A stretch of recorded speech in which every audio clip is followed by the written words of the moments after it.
this is her beautiful journey. As I told you that I'm starting this initiative with Wicci Luxembourg so that I can bring around the stories of the women who are around me in Luxembourg and who are making difference. And you clearly somebody whom I got to know and made a difference in some way in my professional or professional ambitions. Let's say like that. So I Mhm. decided to have a conversation with you no more, and I joined your initiative. Let's integrate.lu like a year ago. It has been absolutely fun because not only I learned the language, I start to get my interest also in language. So Yeah. starting from there, I would like to know how did you start your initiative and how did it become a startup? Right. Yes, absolutely. It did turn out into a startup. I didn't have a choice. So I had one person who got me started, and I mean, I'm not going to shy away from the names. I mean, the few names which I'll have full gratitude towards. The first one goes out to Rushank Bardolia. He was like, Kanchini, I just want to pass the Sporen test. And I'm like, that's not how it works. You need to speak the language. He's like, yeah, ask me questions. So we just got started in a very conversational tone. I just asked him questions. I didn't know what I was doing. This was 2018. So 2018, that's like a way back. And at the end of the day, I don't know what is my mother tongue. I have to say that as well. I mean, Tamil is my mother tongue, Luxembourgish is my mother tongue as much as English is. So if anyone says you only have one, I don't know how that works. So we just got started. He goes into the test. He saw it on my face that I'm not, I don't, he doesn't deserve to pass the test.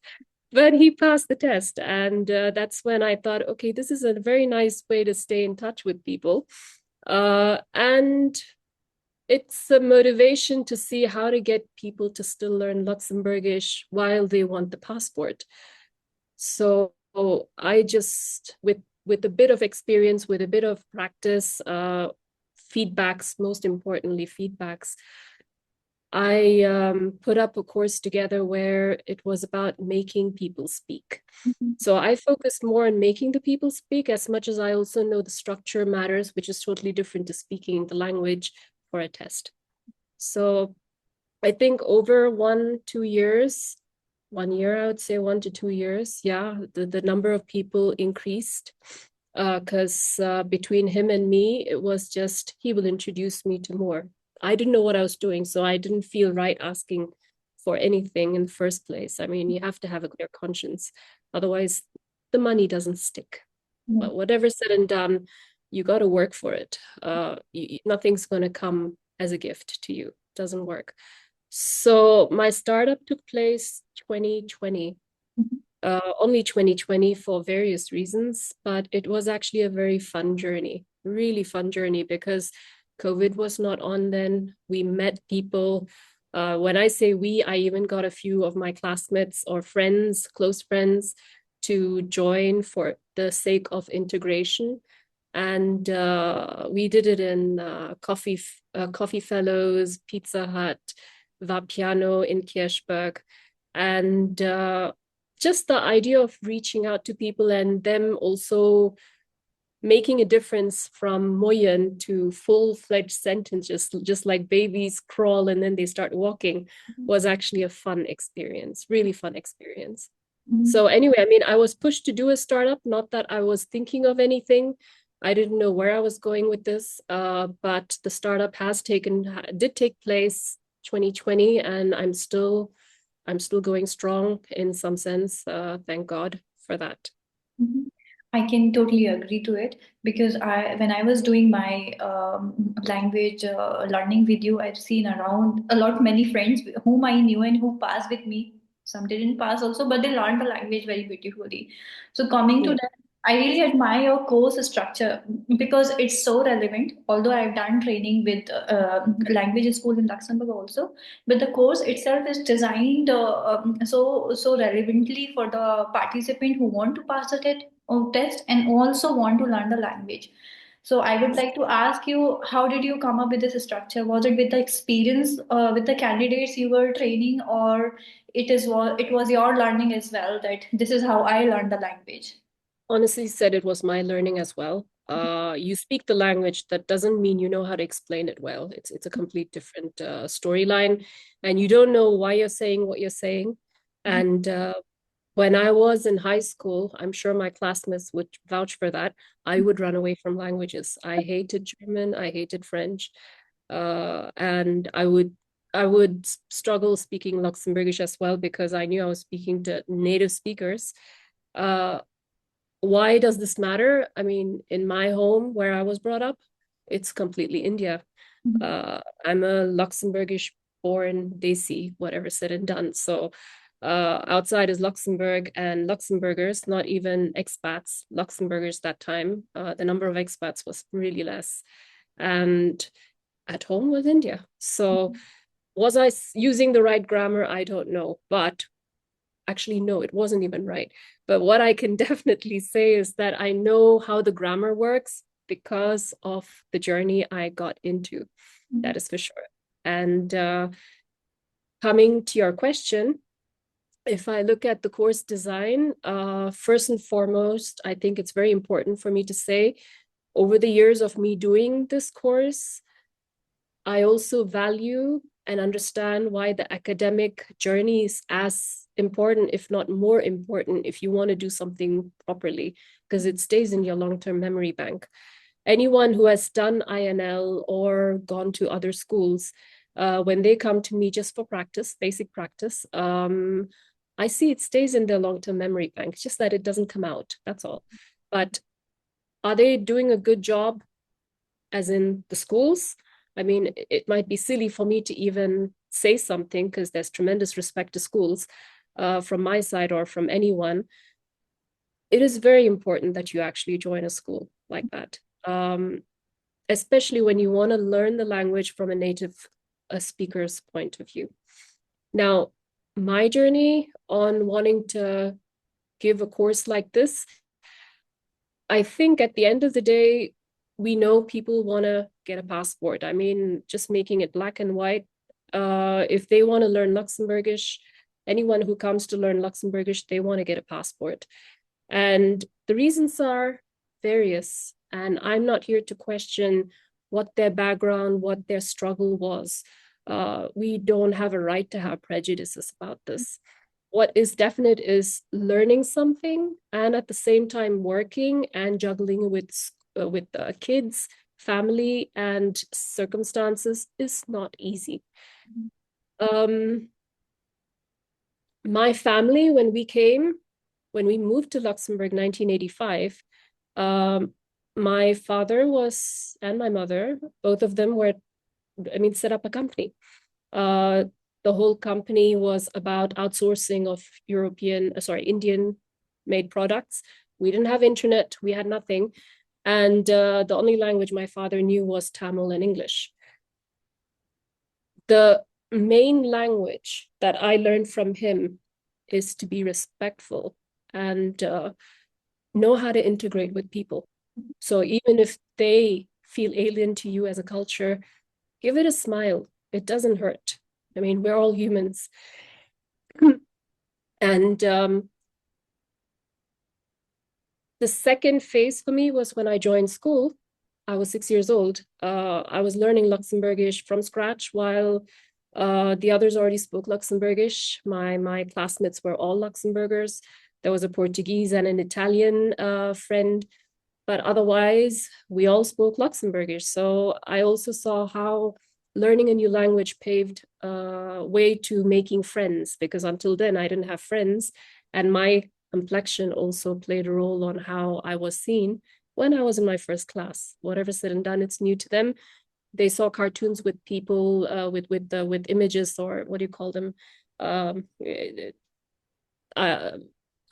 Cartoons with people of the same complexion.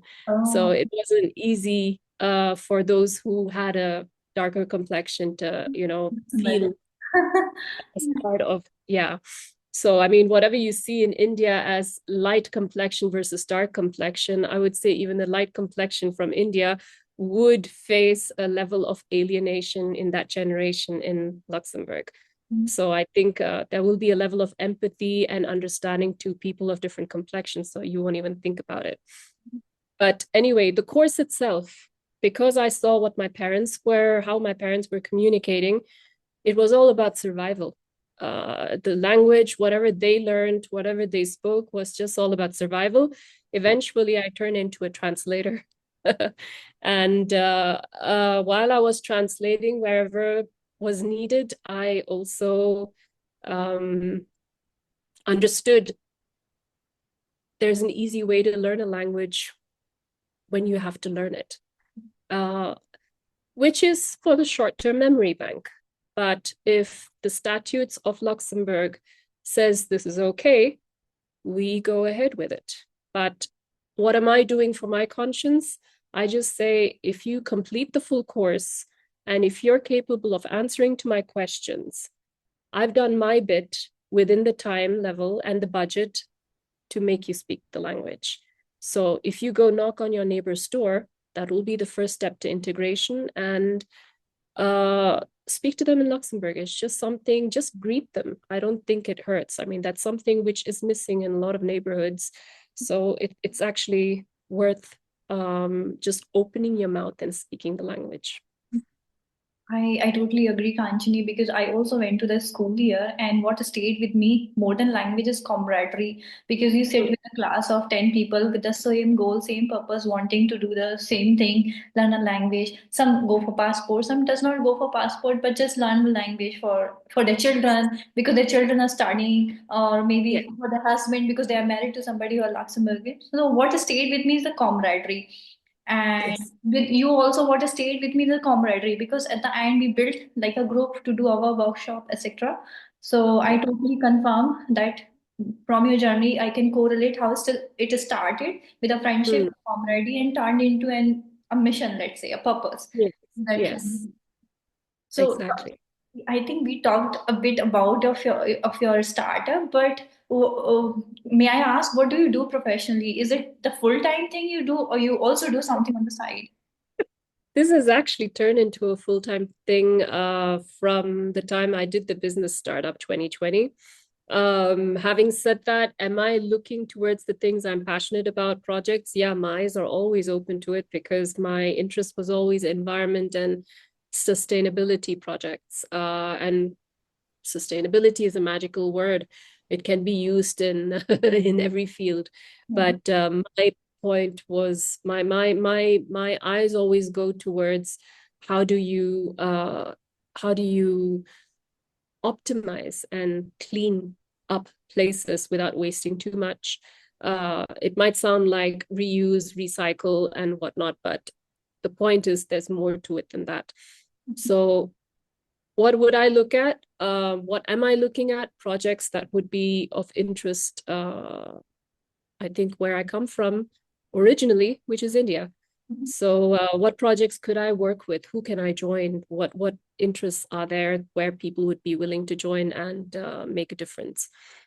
Sounds like a fairy tale word or a sentence I've given, but at the end of the day, if you can actually feel like you're part of a project, it does make a difference. Mhm. Uh, and at the same time, I think nothing comes from for free. So how do you also earn from it, Mhm. if possible, if it's needed? So, can I touch on your hobbies and interests? What you do other than that? Because I know it consumes a lot of your time. I've done classes with you. You had like classes each half an hour break. So I don't know if you find time for something you love. I know you love cooking because you made a sentence many times about women in the kitchen. But I would like to know from you what are other interests that you have. See, if my mother was listening to this, she'll actually tell the opposite. I don't have time to go cooking. I just open the fridge and see what is there to eat. It's as simple as that. No, what are my hobbies? I used to have pets. I think it was my time outside of classes or the main work were pets, while my mother's was always plants. So there was always this little friction whether my pets will actually eat up the plants or start nibbling with it. So I think that would have been like something which is very close to my heart. Mhm. Having said that, I think when health issues kick in, I think you have to stay away from pets and then you go towards plants if they're air purifying plants and plants can actually help you heal health-wise. You just go for the plants. I think they're magical. Mhm. You mentioned some health issue. I know that you absolutely have minimum amount of time during the day when you train. So how do you take care of your health and what kind of challenges did you face throughout your journey and how did you balance between your initiative and your personal well-being? That's a tough one because the time I actually started with Luxembourgish, when was this? Yeah, 2018. I think I went on a trek to the Himalayas. So I was in the gym pretty much every second day just to get fit. But for some reason, I came back with an asthma. So now when you have an asthma and you need to work, and I was not working anywhere outside, not going to the office, I will just say thank God I did not go because just going from one room to the other, anyone who has asthma will notice how your lungs start burning and you start coughing a lot. Um, and I'll just say gratitude to all the participants who allowed me to heal my lungs over the last years. I mean, I still have it, but being able to do the classes sitting in one spot without going out of breath really matters a lot. So I think what I'm saying holds true for anyone who has health issues as much as anyone who needs to multitask, being a woman in that sense, if it's a wife or a mother or an entrepreneur in that sense, I think it's very important you're able to work without criterias like you have to go to the office. So that's a good thing.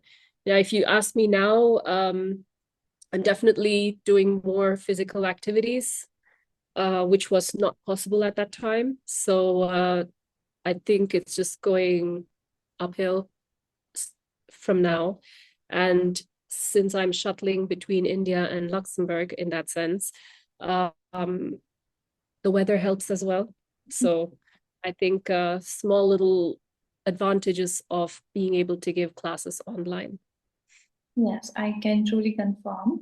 And listening to this, I am aware that you might have your family support in some capacity because you know that you started your initiative just because your family moved here. So there is tremendous amount of support you provided in terms of learning language, because as a kid you learn fast, and then Mm. your parents, they are just learning behind you, but their capacity decline over time. So I know you gave tremendous amount of support. How do you receive it back in terms of your initiative, and how do you receive the support in general from your family?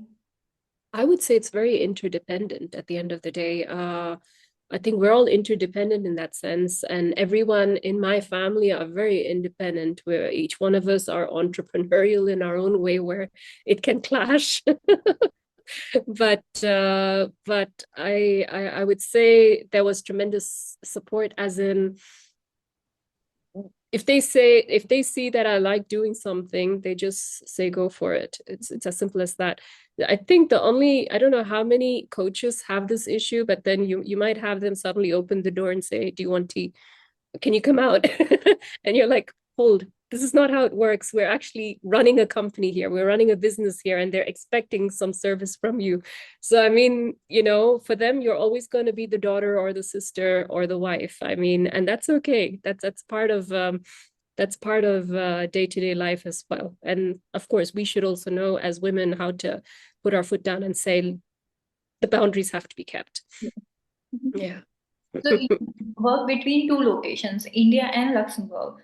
So you don't give any physical class at all. You give all the online classes, if I am correctly aware. Yes, after COVID started, what happened was I was giving classes. I mean, the traces of COVID was around March, and I was still giving classes in Coffee Fellows. And one of the participants knew that I was asthmatic because he was asthmatic as well. So he was like, Kanchini, what are you doing here?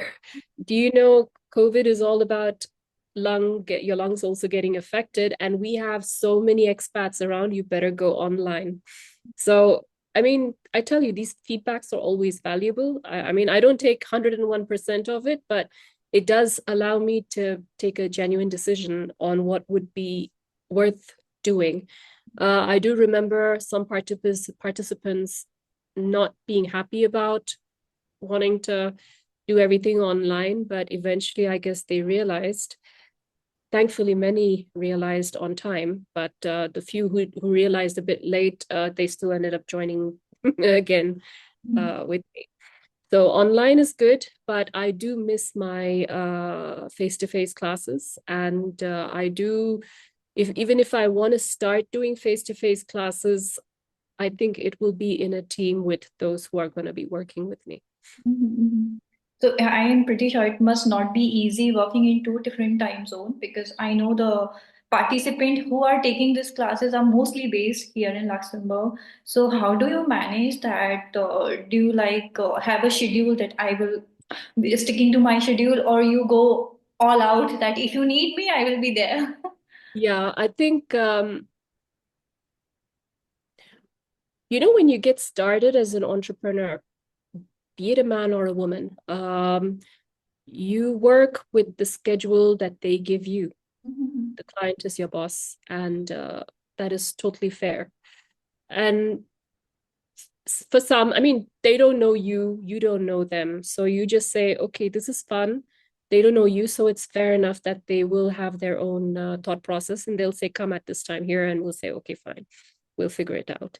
Uh, I think after COVID started, and I also had I don't know why this actually matters that people say this is this go to this coach, you will she has more success rate, pass rate. At the end of the day, you need to study. I'm not studying for you, you need to study. So I do not understand that concept at all when a coach is judged based on the success rate or the pass rate, because it just doesn't work. And this is not, I mean, as much as you run it under a company, this is still not business. It's a service you're providing, and you're hoping so much that the person is studying. So going back to online classes, um, you need to ask me the question again. Oh, goodness me. It's like, how do you decide How do I? Yes, exactly. want to go So out, now, want to follow schedule? yeah, that is where it came from, right? So the first 1 year, I was flexible enough to say I will meet the person where they would want. So it'll be, of course, if it were ladies, I'll go to their homes. That's not a problem if it's somewhere on the way. Otherwise, it'll be in the city, Coffee Fellows, always the same spot where there are a lot of people. Because that actually helps, that helps me as well to be around people while you're giving class without having to pay for a place. After COVID started, I had to fix the time. So it's almost like the circumstances forced me to start fixing times. So I would do classes mornings, or I would do it in the evenings. And then I started realizing that this is a journey in progress, even for those who are learning the language, because I need to focus on their concentration. How much can they concentrate? How much can go in there uh, of what I'm saying, or is it work that's running in their mind, or family or business, whatever is happening? How do I grab their attention? So it moved. The classes started moving around. My private sessions moved towards group sessions, and I found it more worth it doing private sessions with those who have actually studied, who were ready for a test at the end of the day, or who have prepared the topics. Let's say they've prepared the topics. With those people, it's worth doing private sessions. And now, since I am shuttling between Luxembourg and India, while my husband is based in India, I do both countries now. While I do want to experience where I come from, while Pune is not where I come from, but I still spend a lot of time here, and Coimbatore, where they speak Tamil, so, and Chennai to a certain extent. How do I manage my time? I start 9 o'clock Luxembourg time with classes. That'll be 1:30 or 12:30 here. And then I do try, exceptionally, I do some classes for 4:15 or 5:15 Luxembourg time. That goes into night. Sometimes it does affect my sleep because I'm looking at the screen. And sometimes I'm fine. So it's still a work in progress. And most importantly, the ones who commit to wanting to do a Sprachentest, they have a habit of making time even during the work hours. And I find those are the ones who are most committed. And then you have, of course, a lot of people in exceptional circumstances. I will show understanding and I'll do classes on a Sunday. Before, I used to have classes on Saturday and Sunday. Now I just say I will do it. If I have to do it both days, if situation warrants it, I will. Otherwise, it'll be just on a Sunday. Reason being, I do need a weekend as well to completely give it a break. And I think it's not just about attending classes and passing a test. You have got to do your homework. I hated doing homework, but then you have got to do your homework. Otherwise, there's no point attending a class, be it INL or Moyen ASBL or Luxembourgish with Anne or with Liz Wenger. It does not matter who you are with. You have got to do your homework. It's as simple as that. So I'm just saying Saturday, Sunday, spend the time, do your thing, and then come and show me and show off. Brag about how much Luxembourgish you know based on what I ask. And that's fine. That would work better. Kanchini, we did talk about bit of your initiative, how you balance your time, about your health, etc.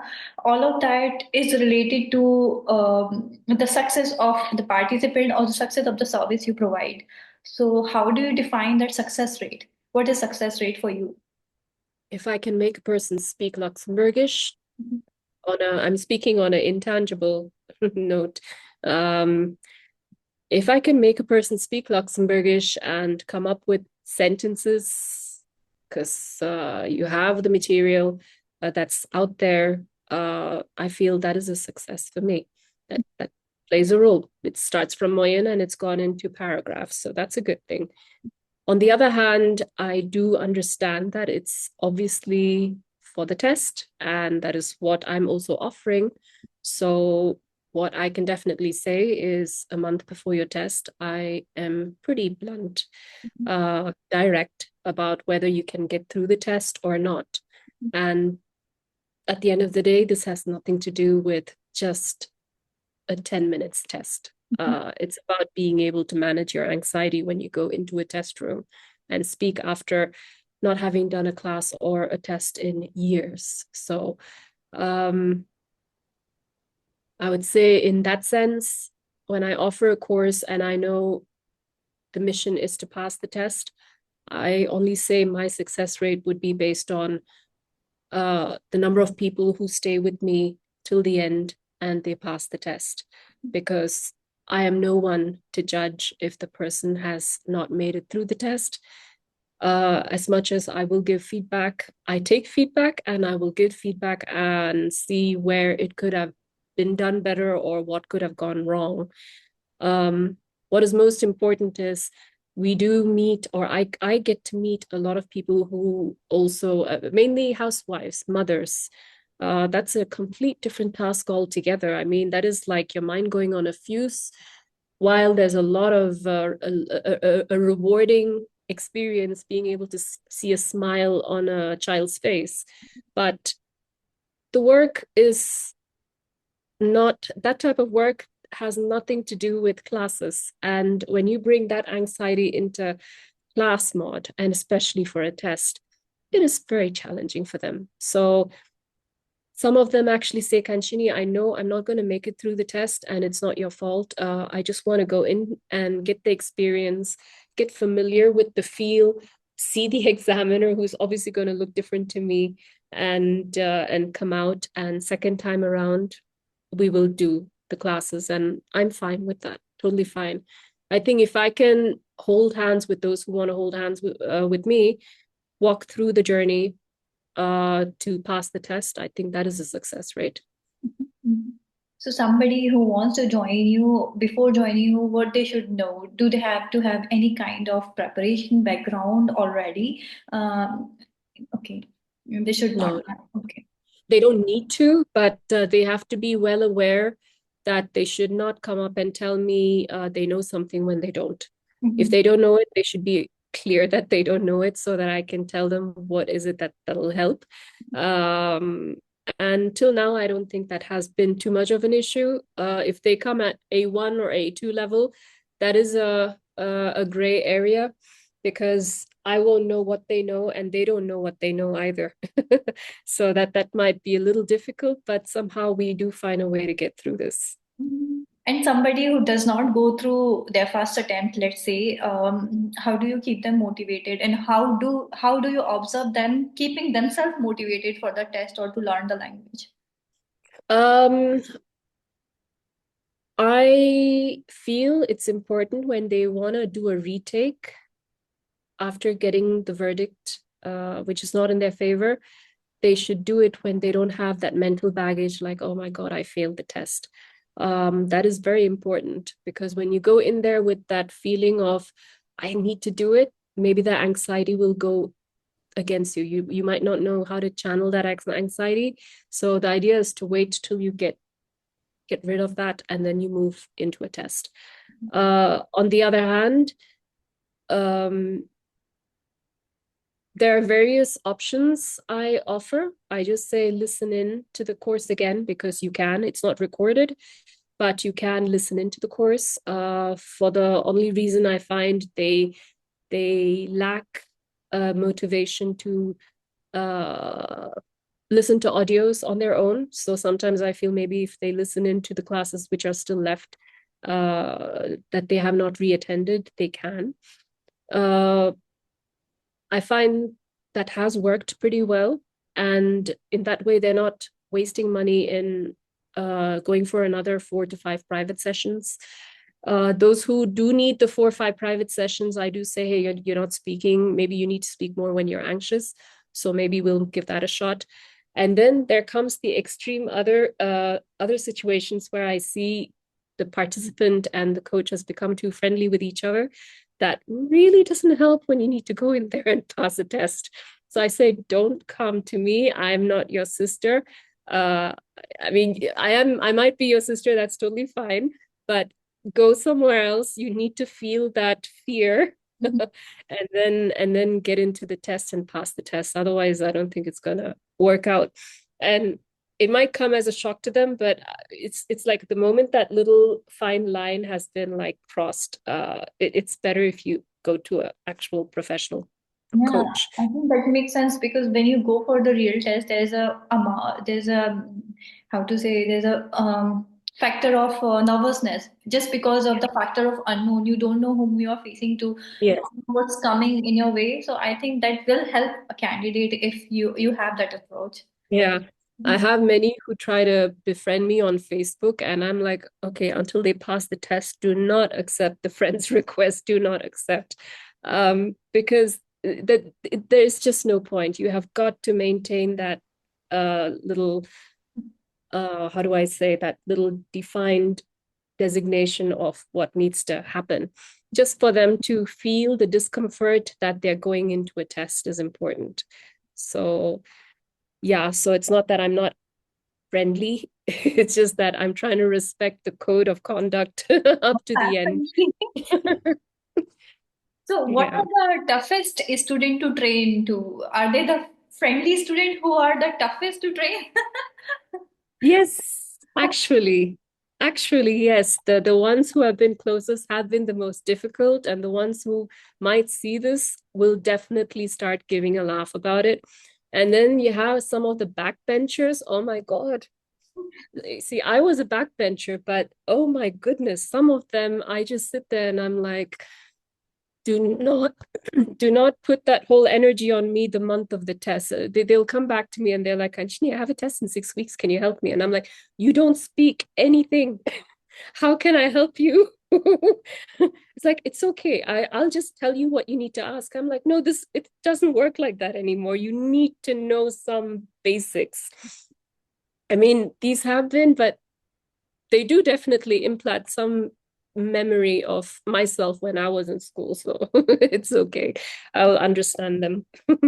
Yeah, I know. Sometimes you have to surrender because most of the time you have done some preparation from somewhere and you think you know more than a mentor, but I think you are in business and job in service for some amount of years, so you already know that how to go about it. So I think that Yeah, faith and that surrender thing is required in able to very able to much. run the country. Mhm. Very much. I mean, uh, the last few, I mean, during the course as well, what's also important is they there are days where they will the participant will be also anxious because of work, because of family, but they don't know where to channel it out, and that is when they end up giving it out. Well, ideally in the gym, but the coach also comes into the picture and we turn into punching bags. But that's okay. I mean, if you are aware of what's going on in their mind, because you know what they need to prepare, what their status is in studying. I think it's totally fine if you just speak to them and you're just patient enough to hear them out and then you speak, and that should be fine. I mean, you just exchange information. Mhm. Key thing is to have a dialogue without extra emotions, at least from one side. There has to be a give and take. There has to be faith that it will work out. And they have their reasons, and we have our reasons. And if you can just be honest about it, it just works. So it's fine. So it also give you, I think, a sense of attachment, the whole thing, training the student, and it Oh, also, yes, absolutely. if somebody they don't go through, or there are good results. In my case, that was a good result. I was happy to share with you, even though what happens.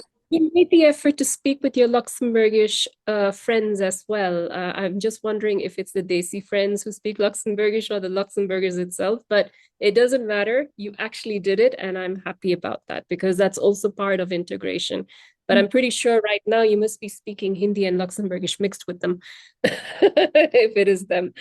I had some Luxembourgish colleagues who helped me when I was about to give my test. I encountered some of my Luxembourgish colleagues, and they were very, very friendly and they were very genuine. And they tried to Good. teach me the right thing for the exam, but it remained till the exam. What I remember now is like the fun conversation we had. And for example, there was a topic about health, Kazante, Yes. and we repeated it so many times. And for example, travel, reason, all these things are in my memory, not exactly what happened in a test and what I Yeah. did for the test. So I think this is what I can sum up to language learning. It's more like everyday thing, and how do you attach yourself to those things. So coming to Yeah. the question, do you have this sense of attachment that somebody doesn't pass and you feel like, oh, I failed? Oh, yes. All the time, all the time. I'm not even, this is not even a marketing gimmick. It's very genuine. I mean, when someone goes into the test, maybe I've also noticed over the years, my first 100, there was a level of a personalized touch. I was not, uh I think the different communities didn't know me, so it was a different feel. So they all know that I know them by name, and I do. So I mean, if I see them, I know them. Over the years, I've also seen many who their perception is, okay, Kanchini might have forgotten me. So they feel like they have to like come up with their name and they have to tell the whole thing. And I'm like, okay, the personal touch is gone, but it's not in my hands. I can't do anything about it. But do I remember? Absolutely. I remember I remember if it was a retake, if it did not go well, or if they passed it immediately. That's not because of the results, not because of my competitive not a competition. I wouldn't say I always believe in being better than what I was before. So I don't compete with anyone. I don't know how other people go about with coaching, but I just do what I do intuitively. So when I am in touch with someone, it's a very genuine dialogue. It's not anything, and I already know what they're going to ask sometimes, but I still let them ask because that's the amount of time you give. I mean, it's the same that holds true to a mother towards a teenager. You already know what that child is going to say, but you have got to let them speak. So, I mean, these small little things matter, but you will still remember. Mhm. That's for sure. And that's how memories get created.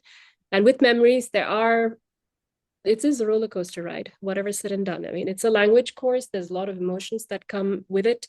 And a lot of funny stories as well with it.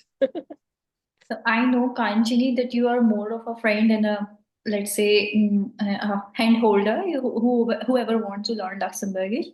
But could you give, because I also like your initiative and I would like to say it as a startup because I know it's very new. Do you want to give any advice on, because I know that you are the, I don't know if it's one person show or I'm pretty sure there's a team helping you with IT thing and everything. But do you want to give an advice how to vision that, how to start that? Any advice on a startup? How to do a startup? Mhm. Um, how to do a startup? I think uh, the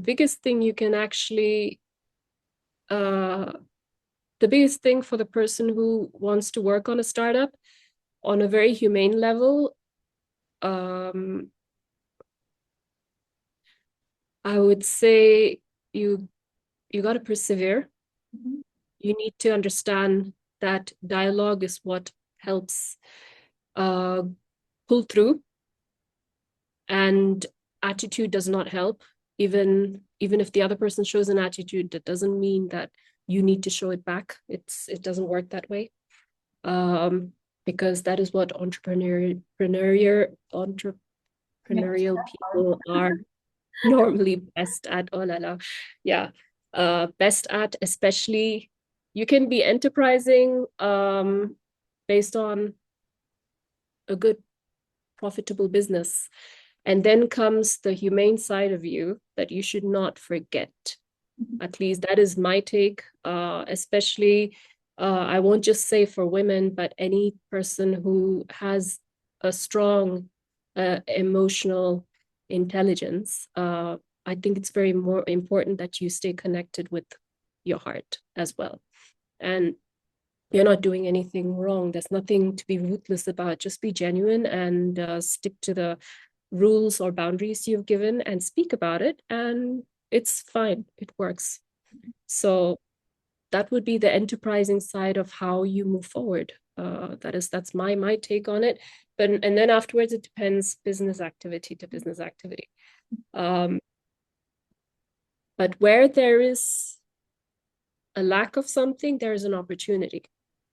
So anyone who says the market is going down, Europe is not doing well, and all that, please, I don't believe in any of it. Maybe it holds true in the finance sector, sure. But when you look at it from a very enterprising spirit on a PME, PME level, SMEs level, I think there's so much opportunity in any country, in any village. That there's just so many different things you can do on the condition you also don't control. As an entrepreneur, don't control. If you control, there is going to be there will be an end somewhere and it'll fall. I mean, there'll be it'll get back at you. But Very, if you just let go of control, don't micromanage, things just start falling in place. very true. It's like it's like I don't know, member of a family. You care, you don't control. So this is how a startup goes for Yeah. sure. And there are always ups and downs. And while I was with you, I know it was a very short amount of time. I saw a lot of character in you. Like if I miss some course in class, and you will come back and you will provide that for me. If I am lacking somewhere, you will give like two, three, sessions for me to be able to Mm. catch up on things. So, what Mm. values you associate yourself while you run this kind of service? Um, when someone is trying to absorb information, the way the mind process it is different. It's different for each person. It should not be judged based on where you come from or what school you were in or anything. Of course, after doing a specific schooling system structure, I think it does matter. But as I said, if someone is more sensitive, the way they process it is so different to others who are more based on facts. I'm not saying they're less sensitive, but then they process information differently. And I find that is very important, that you just listen and have an open mind when that person is asking questions or not asking at all. That also matters.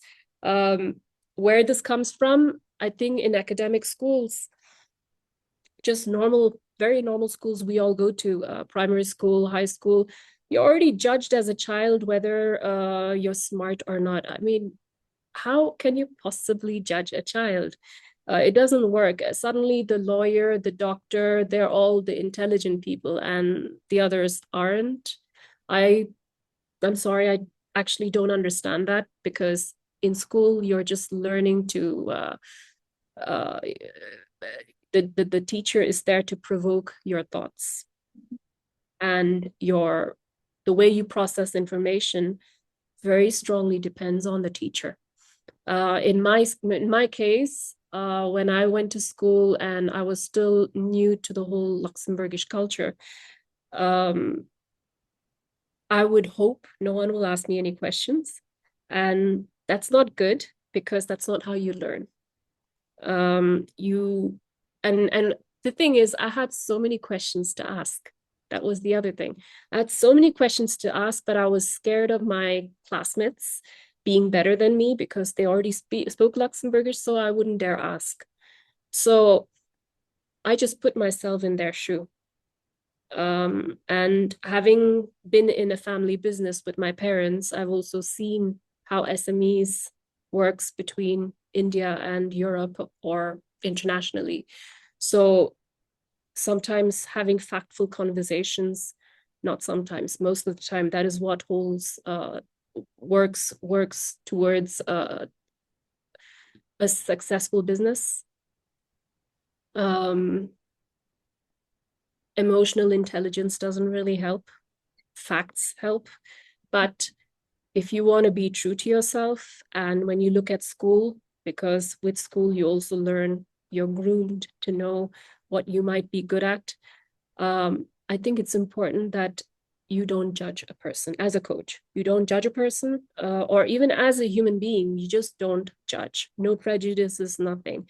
I could be wearing a bindi and you'll have a complete different perception of me. I could be wearing a hijab and you'll be having a complete different perception of me. And I might be fairer and you might have a different perception of me, or I'll be speaking Hindi while my mother tongue is Tamil. But truth be told, no prejudices. It's as simple as that. That works. And processing time is different. I mean, I can give you a very quick, simple example. The ones who are more shy to speak in class, I just tell them to listen. And I had a few like that. They just listened, and I said, don't book a test till you feel ready, but keep listening to the sessions. I waited 5 months, 6 months, 7 months, and then I heard a call. I got a call saying, Kanchini, I think I'm ready for the test. I did not do any basic sessions with them. I mean, I just did not speak to the person that much. But I'm just coming with one case. I can come up with a few, but I'm not bringing all of them up. Eventually, the way she spoke was way better than someone who was doing classes with me. And that's when I realized the power of audio, just listening and trying to make an effort to understand. All this comes only when you have a little sensitive touch as well. When you learn a language, you need to connect with a sensitive side of you. You can't be all factful. It's not a programmation language. As much as people want to see it that way, and I do coach it like maths, you need to feel the language. So she passed the test. on her first attempt with better Luxembourgish from my point of view, because she understood every question.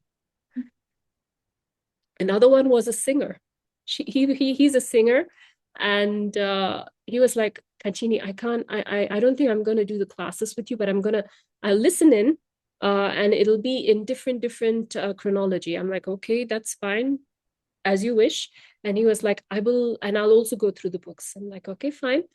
And he did take his sweet time. After a year, he messaged me saying, I think I'm ready to book the test. His Luxembourgish was so sweet to my ears. Just very sweet. So would he have passed the test within the first 5 months? I'm not going to say no. And neither am I going to say yes. But it would have not been as good as what he was when he felt ready. And he did it his way. And I find that is very important. And that is lacking maybe in academic schools. But when you're working with the mass, you will have to follow a structure. You have 20 students in a class, you have 35 or 40 students, from what I gather in India, in a class. I mean, you're trying to make the best out of a situation or a circumstance provided, or even financial budget provided. For sure. Yeah. I'm pretty sure that it must be in the budget, because I know your course is very comprehensive and it is very useful even for learning the language. So, for example, somebody who wants to register, who wants to start with you, how do they go about it? Do they search you on internet? Do they find your website? How do they start? I've seen most of them reach out to me on my mobile number, and eventually I was forced to start a Luxembourgish mobile number because I felt I was losing touch, and I have sort of lost touch with my friends, though I'm sure they will always invite me back for a nice meal and we go out for drinks. But I have a Luxembourgish number, so they reach out to me first on my whatever number they have, or email, and I push them off to the WhatsApp number, which is there on the website. And what is important to me is first to have a Zoom call, ideally face to face. It does matter, because I find the human connect, even visual is enough, matters more than whatever is agreed in a contract that binds you. If you don't get along or you don't connect with the person, there's no way you're going to learn. It's just like how I mean, I see it in a very beautiful way because I love pets. My German Shepherd, she got along only with German Shepherds. I don't know why. I don't know what smell she got out of it, but that's how it goes. So if you tell her don't fight with another dog, she will still fight with another dog. I mean, it's human nature. Either you get along, you don't. And when you're in school, you learn the tolerance level and the patience with which you find a way to get along with people, with dialogue or with a fight, whatever helps. In an interview or in a call, a Zoom call, I find it's important if they feel they can connect with me, great. Same thing applies to me. If I'm able to connect with them, great. If I see intuitively my heart beating fast or I try to like figure out why am I going through this, and then I'm like, okay, no, this is okay, this works. And then suddenly with someone else I'm like, no, this might not work. And truth be told, it hasn't happened a lot, so that's good. I think I'm still under 5 with more than 500 to 600 people I've come across. Okay, nice to know. I admire your sense of humor also, because while we have just pensive conversation, how to go about a topic, how to go about learning the language, you always had some sort of element of sense of humor. You always had some sentence which are like, nice to hear. So I don't know, can you repeat one sentence or something which is your go-to to make, situation less nervous? My go-to, less nervous, I wouldn't know what I can tell you about. Less nervous, there's nothing. But I mean, some of them are ones which came as feedbacks from participants, which I still know their names. Again, I know everyone's name. It's just that I will not be able to associate the face and the name when I see them face to face. That is there. So I always prefer if they say my name is and they come and introduce themselves, instead of saying, Kanchini, do you remember me? And I'm like, no, I'm sorry, I can't. I feel bad, but I'm not anything special, but you just need to tell me your name.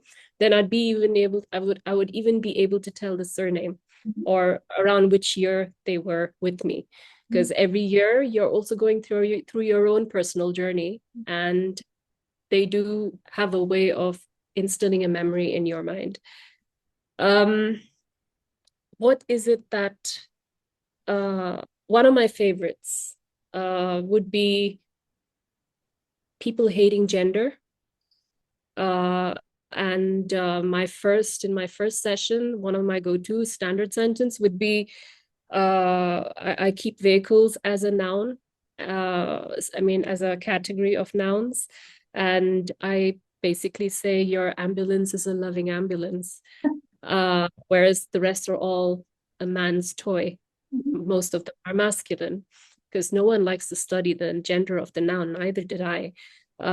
So this came from a South African participant who speaks Afrikaans, and that was a fun one. And there's another one, a Brazilian candidate participant who said, "Do you know, we speak, we speak just like you Indians. We speak passionately, and when we speak passionately." Everything just comes out of our mouth and we go on emotional highs and lows and whatnot. But with my German girlfriend, I have to wait for her sentence to finish because the second verb always goes to the end. I mean, these are all very fun memories that I have with some participants. I'm pretty But yeah, sure. yes. I'm pretty sure So for learning the language, they will understand it right away. yeah, yeah, very much. I think at the end, sense of humor depends on who I speak to. Some people's sense of humor won't work. I think they will slap me if they can. So I think it boils down to the connect you have and empathizing with the emotions they're going through. So all you can do is just stay quiet and feel what they're feeling while you keep it factful and ask questions, just like an examiner might ask. Whether it's the same questions, I have no clue. But am I making them speak the language and make them improvise without giving memorized versions? I think I'm doing my part, but if there's a cheat sheet going out there, that's okay. I've used cheat sheets as well when I was in high school, but I won't I won't do anything about those cheat sheets. If you're memorizing, that's your call. Thank you, Kanchini. Thank you for sharing all of that. And it was a great conversation. I don't know how time flies. So I'm very happy that you joined me. Very happy that you shared all of this, and I'm very happy that I got to know you much more than my mentor. And I'm sure that when it will go out and somebody who's watching this will have more of an idea why they want to learn a language, why if they want to come to you, why they want to come to you, and they will know you more than just a mentor, just like me. So I'm very happy that we did this, and thank you so much. And if there anything you want to say at the end, you can go Uh, ahead. well, I would just say thank you for giving me the opportunity to have this type of an interview. And this is honestly, this is how I am. I mean, I don't know. I mean, it's pretty transparent. I don't have any other sides to me. And I want to also thank Vicky for giving the opportunity to you for this journey and for me to also uh, be more outspoken than just give the same topic questions again and again. That's for sure. And what I would definitely like to say is while this has been more about Luxembourgish language, um, I can only tell everyone, please don't forget the language. I know not it's not a done thing, because most of you do have a habit of forgetting the language and saying, where are the Luxembourgers? Just keep the language going. What you've learned will always come in useful. It does open doors to different cultures. It does push you to learn German from Luxembourgish and learn or even feel more familiar with the German community or the Austrian or the Swiss community, as much as also feeling less alien to the French-speaking communities. So when you come abroad, when you leave your country and come abroad, integration is key. Even if that person is not smiling, just give them a smile.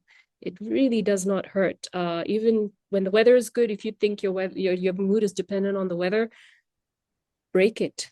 Just say hi, say it in Luxembourg. You will see how helpful it is for yourself. So, I mean, this is coming from someone who is passionate about languages.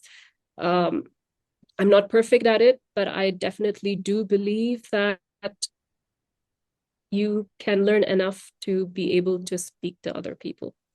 So with that, thank you so much. And I want to thank all the participants for showing trust and faith in what I have to offer. And even if you guys have disappeared, I haven't forgotten you. You need to come back and learn the language because you still have a test to do.